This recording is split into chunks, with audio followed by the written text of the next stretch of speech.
アンソニー・チェンさんとハンナ・エスピアさんを、お迎えしたいと思います。どうぞ皆さん拍手でお迎えください。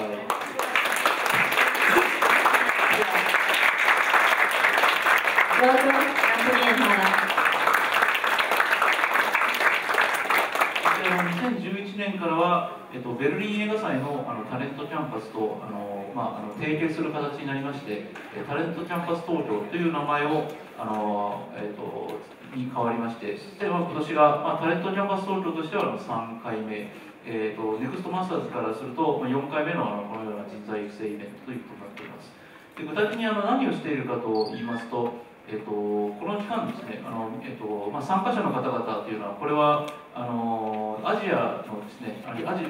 東アジアおよび東南アジアの、映画監督、あるいはプロデューサーを志向する若い、人々なんですが、その人たちに企画を一つ持っていってもらって、その企画を皆さんの前でプレゼンテーションをするということをやってもらうんですが、そのプレゼンテーションをどのようにしていくのが一番有効であるかということを毎回さまざまな講師の方々に指導していただきながら、そのトレーニングをやって、そして今年も行いますオープンプレゼンテーションというですね、日本国内の例えばプレスの方やあるいは映画業界関係者の方向けにプレゼンテーションをやってもらうというようなことを勉強するというのが一つの特色です。でそして最終日にはその15の企画の中から一つの優秀企画というのが選ばれて、賞金が授与されるということが行われています。で過去の、講師の方々というのは素晴らしい方々がいらっしゃって、放射線監督であったり、ジャジャンク監督、アプシャポン・ウィーラセタ君監督、そして今年ガリー・グロホ監督とかですね、その他プロデューサーの方々やあるいはセールスエージェントの方々が毎回講師として招かれてこの、約1週間弱の時間をですね学生たちと過ごすというイベントです。このタレントキャンパスに参加された時去年ですね、去年参加された時というのはどのようなそれが、どのようなことがもし自分で役に立ったとかいうことが特にありましたらちょっとお聞きしたいと思います。Well, when I participated last year, I just graduated from film school, so I really want to start with the first thing that the Talent Campus Tokyo helped me was to boost my confidence in my ability to make film. I think that's really important, especially to encourage young filmmakers. When we arrived here in Tokyo, the first thing that was said to us was you're talented, and that really helps boost the confidence of people who are starting as a filmmaker. So that's the very first thing.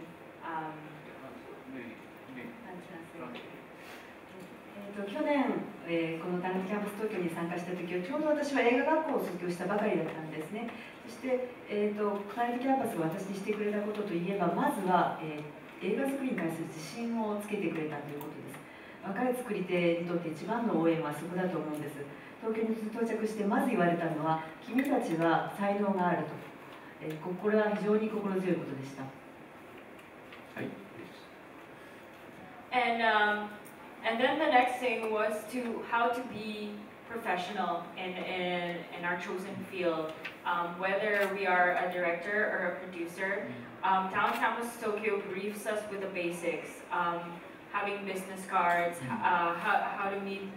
industry people, and how to keep connections that you meet. Because Talent Campus Tokyo is comprised of filmmakers from all over Asia. So we meet a lot of filmmakers who would potentially help us with our projects, as well as we meet mentors who guide us through the process of making our films, and these connections are very important. タレントキャンパス東京では非常に基本的なことですけれども大事なことを教わりました。例えば最初に名刺を持ち歩くこととかですね、業界の人たちと出会った時にはどうやって、会うべきか、そしてその関係性を続けていくことがどれだけ重要かということを学びました。ここでは私たちはアジア中のフィルムメーカーと出会うことができました。彼らは私たちが映画制作に臨む時に、助けになってくれる可能性をたくさん持っているネットワークですね。そして2つ目には、たくさんの重要な、映画業界のプロの方、コーチのような方たち、制作の、具体的な中身について、指導してくれるような方たちと出会うことができます。その人たちとのコネクションを続けていくことは重要だと学んだんです。And then after in the days during our workshop, we would have a rough concept of our film, and then it gets developed over the next few days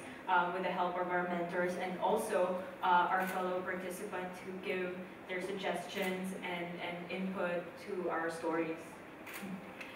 そしてワークショップの、数日間に入っていくわけなんですが、自分たちがプレゼンをしようとしている企画の荒削りのものをどんどん磨いていく、どうやって展開していったらいいのかどうかっていうのを、仲間の、参加者とそしてメンターであるそのコーチの人たちに助けられながら日々を過ごすことになりました。So when I shot my film, I needed to shoot a film. I needed to shoot one scene in Bangkok airport, and one of the participants from last year, her name is Menam Chagasik, she's from Thailand. She helped me with all the paperwork that was needed to shoot at the Bangkok airport, and I think it's also similar with Anthony that the participants and our fellow participants here are the ones who help us with making our films. そして実際に私は自分の映画を撮影するときにあるシーンをバンコクの空港で撮影しなければいけませんでしたけれども、その時にタレントキャンパス東京で出会った、同じ仲間であったメナム・チャガシクというタイの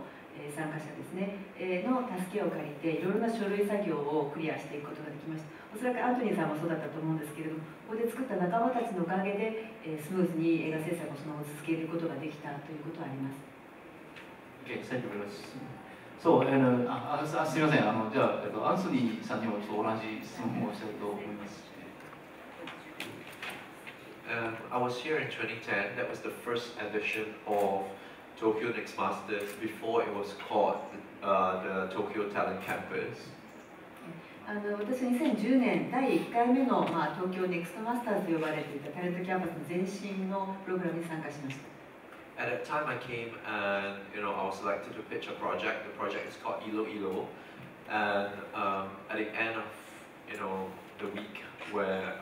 in Tokyo, the project was actually awarded the best project prize here. そしてその時に私はいろいろという企画を持ってきたんですけれども、そのワークショップを経た最終日には、その年の最優秀企画賞をいただくことができました。What I think is fascinating about this film is that a lot of the connections that I made here contributed to, I would say, the completion of the film and the success of the film. 素晴らしいと思ったのは、ここで作ったさまざまなコネクションですね。これが映画の完成と成功に直接的に結びついたと確信している点です。I remember that in the panel of mentors that we had who were judging as well, the pitches, we had CHEN. We also had a sales agent, the managing director of Memento Films from France. 当時その年のですね、メンターの人たち、コーチの人たちで、同時に私たちの企画を審査する人たちでもあったんですが、その中には素晴らしい人々がいました。例えばCHEN、それからメメントフィルムという、世界セールス会社の、代表者が参加していました。And Memento Films actually really liked the project. They saw a compilation of my short films as a company, and they wrote to me asking to read the script. そしてメメントフィルムズは私の企画を大変気に入ってくれまして、過去に作った短編映画のコンピレーションを見たいと、そして脚本をぜひ読みたいということを申し出てくれました。But of course, I did a very cheeky thing. I told them I haven't finished the script when actually I've been writing drafts. So for 3 years, they've been writing to me every 3 to 6 months. Oh, you know, like, how's the film going? Can we read the script? I just pretended and said, you know, I didn't have a script. で脚本読みたいというふうに言われたわけなんですが、私は3年間3ヶ月から6ヶ月おきにメメントから脚本はどうだいっていうふうに言ってきたのを避けながら自分のラフドラフトを続けて磨いていきました。The reason is because I really like them as well as a sales company, and the film is a very delicate, very subtle drama, and you know, I didn't want them to reject the film because of the script, because I think you need to see it for yourself. なぜかというと、メメントフィルムスという会社はとても素晴らしい良い会社だと思いましたし、オファーをいただくのは光栄だったんですけれども、非常に繊細なデリケートなドラマのこの脚本をどの段階で見せるかというのがとても、私にとっては重要な判断だったんです。完成しないうちに見せたくなかったんですね。So about 2.5 years later, they wrote to me again, and they asked, "Oh, how's your film coming along? Have you found funding?" And I replied, "I shot the film." And they were shocked. そして2年半後に、彼らは、どうですか、脚本はどうなってますか、もう、資金繰りは大丈夫ですかというふうに聞かれたときに、私は、いや、実はもう撮影も終わりましたというふうに、申し伝えましたら、大変ショックを受けてたようでした。They wanted to see the first cut of the film. You know, I didn't send them the first cut of the film. They wanted to see the second cut of the film. I didn't send them the second cut of the film. Eventually, what I sent them was when I was very confident and it was close to picture lock, and I sent it to them. Over the weekend they saw it and then they wrote back and said, "We want the film, we love it, and we think that it's going to be a great film to sell and for the festivals." そして彼らは私のファーストカットを見たいというふうに言ったんですけれども、じらしてですね、2回目のカットを見せずに自分が十分に自信を持ってほとんどピクチャーロックに近い状態のものになって初めて彼らは見せたんですね。そうしましたら素晴らしい映画で非常に良い、おそらくこれはセールスデーでも映画祭でも大成功するだろうということで契約をしたいというふうに申し出てくれました。CHEN was the head of the judging panel that year, and I remember after I left Tokyo, he sent me a book because the film is about a Filipino worker working in Singapore, so he thought that it might be useful to read a book about migrant workers from the Philippines and Indonesia working in Taiwan. そしてその年のネクストマスターズの審査員長だったホーシャーシェンさんはそのワークショップが終わった後に私に本を送ってくれました。その本というのは、台湾における移民労働者についての情報が載ってたんですね。というのは私の企画自体が、フィリピン人のメイドがシンガポールで暮らすという内容のものだったからです。And what's very surreal is that I just had coffee with him for 2 hours yesterday in Taiwan. And I said to him, "Do you remember?" He gave me an advice because the film is set in the 1990s, and he advised me, you know, don't shoot a film set in the 1990s. It's going to be very expensive. It's going to be very difficult to recreate. It's very hard because the lead actor is a kid. You know, the kids now from the present day isn't going to be like the past. And I challenged him in Tokyo at that time. I said, "I think I can do it." And I told him, and I went ahead and do it. 昨日実は台湾で、ホーシャーシェンさんと2時間かけてコーヒーを飲みながらいろいろ喋ったんですけど、非常にシュールな、感覚に襲われました。というのは、その、ネクストマスターズの当時、ホーシャーシェンからは1990年代に舞台設定されているこの映画撮影するの難しいぞと、お金かかるし大交渉がなかなかいかないんじゃないかというようなアドバイスをもらってたんですけれども、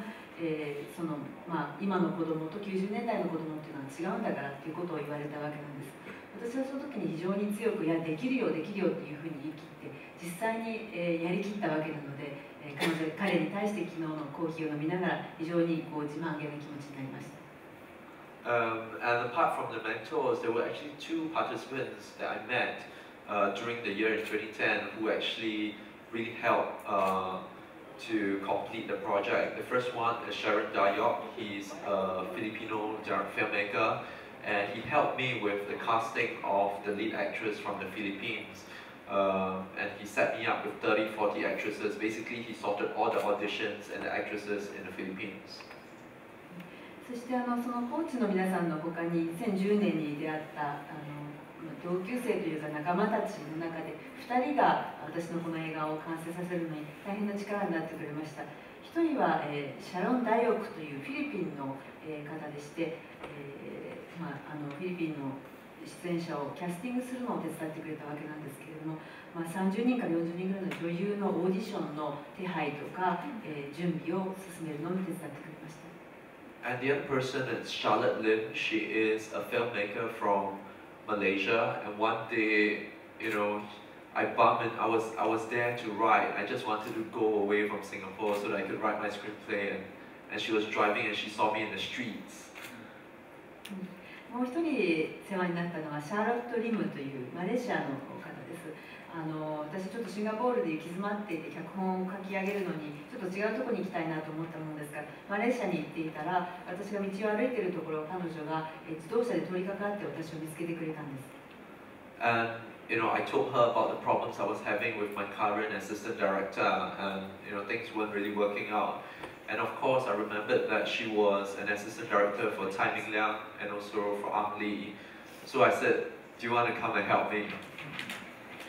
そして再会したわけなんですけれども彼女にその時私が、助監督でいくとうまくいかないっていうような悩みを相談したんですね。そうしましたら彼女は実はツァイ・ミンランやアン・リーの助監督をしたことがあったことを知っていたので僕のところに、手伝いに来ないかと言ったら助監督をしてくれることになったんです。It was a very interesting experience because the both of us have never worked with one another, so we don't know if we're going to fight or we're going to kill one another. But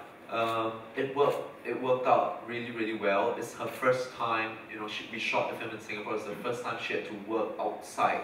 of Malaysia, her whole country, to work in Singapore. But eventually, without her, I wouldn't have this film. とても面白い出会いだったわけなんですけれども初めて2人で一緒に作業するので、一体うまくいくのかお互い殴り合いに終わるのかわからない中やってみましたら非常にうまくいったんですね。彼女はマレーシアの外で撮影するのは初めてだったにもかかわらずシンガポールで非常にうまく私の助監督をやってくれて彼女のおかげでこの映画成功に導かれた完成したというふうに思っています。So it's very interesting how the world works. The film premiered in Cannes in May and it won the Camera d'Or,